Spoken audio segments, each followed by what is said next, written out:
On est en compagnie d'un auteur bien de chez nous qui nous présente officiellement, c'est pas son premier livre, mais c'est le premier roman. L'auteur, il s'agit de M. Danny Côté qui nous présente son livre La Thompson, cette mitraillette qu'on voyait qui était utilisée par les membres de la mafia au début du 20e siècle. Monsieur Côté, ça va bien ce matin? Salut, merci de l'invitation. C'est un vrai plaisir. Vous êtes déjà un mordu de la littérature. Vous êtes très présent dans cet univers-là.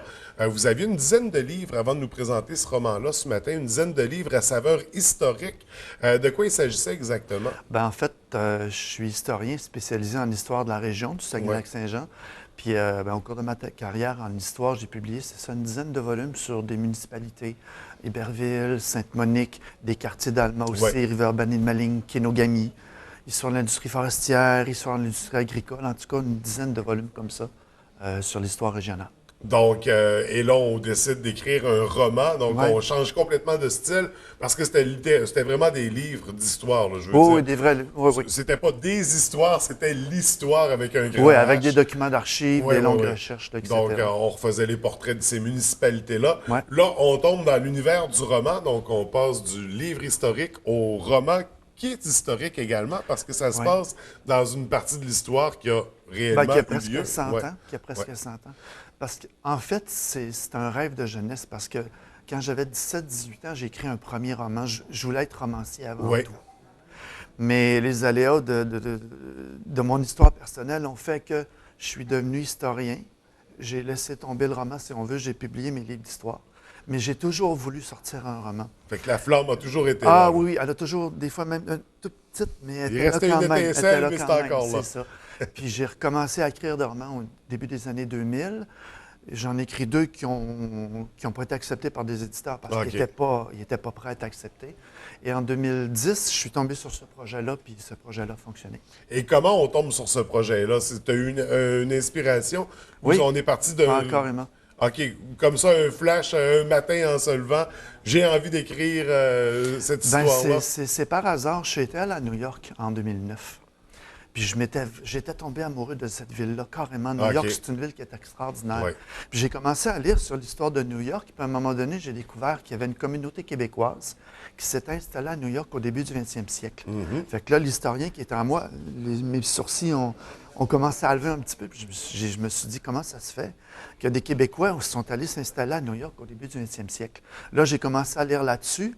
Puis je me suis dit, mon Dieu, quelle bonne idée de roman qu'un petit Québécois parte de la ville de Québec puis s'en aille dans la Ligue nationale, parce que là, on est à l'époque de la Prohibition. Puis on a vu tellement de films, toute la série des Parrains, The Untouchables, comment ça s'appelle en français? Les Intouchables. Les Incorruptibles. Les Incorruptibles. C'est ça. Puis je me suis dit, ça serait le fun, justement, de voir cette histoire-là de la Prohibition à New York, mais sous l'œil d'un Québécois. Comme je compare ça un petit peu au hockey, dans le fond. Henri, qui est mon personnage, lui, était dans une gang de rue à Québec. Mais il savait que la Ligue nationale du gang de rue, c'était vraiment New York à l'époque de la Prohibition. C'est pour ça qu'il se ramasse là-bas. Puis il vit des histoires au niveau de la contrebande d'alcool puis tout ce qui se passe. C'est ça, parce que tout un parcours avant d'arriver au moment de c'est pas facile. d'être dans le crime organisé. Il y a tout un parcours qui l'amène jusque-là. Exactement. Et donc, on commence vraiment l'aventure avec lui. On part de Québec.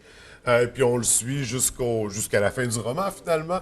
Jusqu'à la fin de l'histoire. Exactement. Dans le fond, il se hisse peu à peu dans la hiérarchie au niveau de la Prohibition pour devenir une espèce de grand caïd de la Prohibition. Donc, un Québécois qui monte les échelons de la Prohibition, de la mafia à New York. Donc, un roman qui s'avère très intéressant. Donc, la Thompson, on se doute, dont le titre est inspiré d'un peu de l'histoire, c'est la mitraillette. La fameuse mitraillette, on parlait de la saga du parrain. Aussitôt qu'il y a quelque chose au niveau de la mafia, c'est comme la mitraillette fétiche. C'est vraiment l'icône à la mitraillette avec l'espèce de chargeur rond qu'on appelle le camembert, d'ailleurs. Comme on voit la couverture présentement, comme le personnage exactement, tient en main. il la tient en main. C'est elle qui est le pivot de toute cette histoire-là. Je ne donnerai pas d'indice, je ne dirai pas pourquoi, le lecteur le découvrira. Mais c'est elle qui est, dans le fond, le personnage principal de ce récit.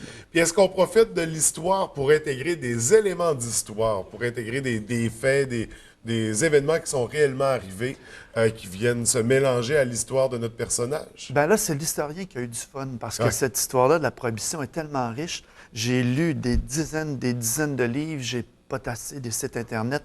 J'ai ramassé pas loin de 2000 pages de photocopies de livres, d'articles de sites Internet sur le sujet parce que, comme c'est un roman historique, puis je suis historien, je voulais que les gens se sentent vraiment dans l'époque. Ouais. Le plus possible, lisent le livre, puis comprennent ce qui se passait, la contrebande, donc la boisson qui venait du Canada, les tripots clandestins qui étaient cachés dans des endroits fermés, dans des sous-sols, des restaurants, les trucs comme ça.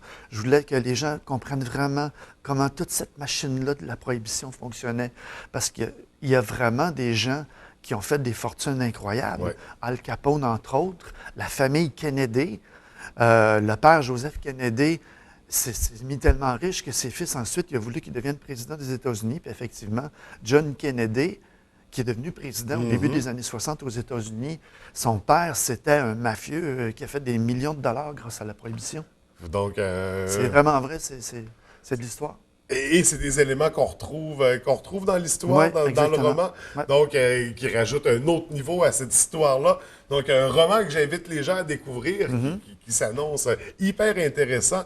Est-ce qu'il y a une suite à ce projet-là ou une suite au roman dans votre parcours littéraire? Non, pas vraiment. Ben, pour l'instant, lui, il n'y a pas de suite. C'est certain, l'histoire commence quand Henri est tout jeune, Ouais. puis termine quand Henri décède de sa belle-mort à 80 ans environ. Mais j'ai déjà un autre projet en marche, mais ce projet-là, je ne veux pas en parler, sauf qu'il va se passer dans la région. OK. Ça va être un roman historique qui va se passer, mais dans la région. Bien, on continue, on poursuit dans la lignée de romans. Oui. Entre-temps, est-ce qu'il y a des livres historiques à surveiller? Non, pour l'instant, non, parce que je travaille à temps plein aux éditions JCL. Ouais. Puis pour faire un livre en histoire, il faut faire énormément de recherches. C'est du Puis travail les à centres temps d'archives plein. sont ouvertes le jour seulement. Ça fait que c'est pour ça, dans le fond, que j'ai pu furquer vers le roman. OK. Parce que le roman, on peut écrire ça n'importe quand, le soir, puis les fins de semaine. Et en plus de revenir à une première passion, à être romancier. Oui, bien c'est ça. C'est une passion qui m'habitait depuis que j'avais 18 ans. Ça fait donc 37 ans qui revient là, à la surface. Donc, on surveillera de très près pour le prochain roman qui sera surveillé. Moi, je suis là-dessus la prochaine présentement. année, dans 2 ans, on ne sait ça, pas je pour sais pas. l'instant. Non, non. Mais J'ai en pas attendant, d'objectif. on se concentre sur La Thompson, un roman à découvrir, un Québécois qui monte les échelons de la mafia. Donc, écoutez, est-ce que vous allez être présent au Salon du Livre? Oui, dans oui, 2 j'ai des semaines? heures de signature à tous les jours, du jeudi au dimanche. Mais de toute façon, comme Mme Marcoux le disait tout à l'heure, il n'y a pas seulement moi, il y a presque au-dessus de On 300 parle de- auteurs. Oui, oui. Ça fait que les gens sont invités à venir faire un tour au salon. Oui, venir rencontrer les 300 auteurs, Ouais, venir vous mais moi, rencontrer oui, également. aussi. Donc, ça se tiendra dans 2 semaines. Merci beaucoup de votre passage. Merci de l'invitation. C'est un vrai plaisir, puis on se revoit au prochain roman. Oui, j'espère bien, merci. Merci. Bonne fin de journée.